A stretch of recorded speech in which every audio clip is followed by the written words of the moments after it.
বাংলাদেশি পর্যটকদের জন্য ত্রিপুরাতে সাময়িকভাবে হোটেল বুকিং বন্ধ করা হয়েছে।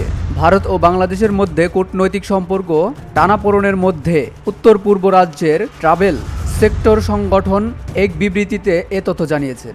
বাংলাদেশি পর্যটকদের জন্য হোটেল রুম বুকিং, রেস্টুরেন্টেও খাবার সরবরাহ করা হবে না বলে জানানো হয়েছে। All Tripura hotel and restaurant মালিক সংগঠন এক বিবৃতিতে এ তথ্য জানিয়েছেন।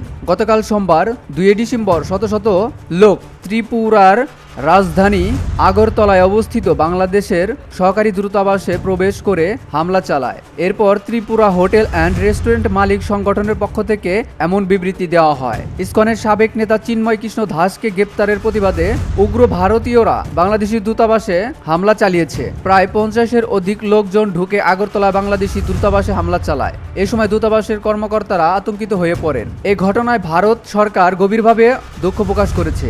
এছাড়াও দূতাবাস এবং কূটনৈতিক মিশনকে হামলার লক্ষ্যবস্তু করা উচিত নয় বলে বিবৃতিতে উল্লেখ করা হয়েছে। এদিকে আগরতলা বাংলাদেশের সহকারী দূতাবাসের ঘটনাকে পূর্বে পরিকল্পিত উল্লেখ করে প্রতিবাদ জানিয়েছে অন্তর্বর্তী সরকার। সরকারিরা দূতাবাসে প্রবেশ ব্যাপক ভাঙচুর চালায়, পতাকা টাঙানোর পুল ভেঙে ফেলে এবং জাতীয় পতাকায় আগুন ধরিয়ে দেয়। BOD Bangla news desk.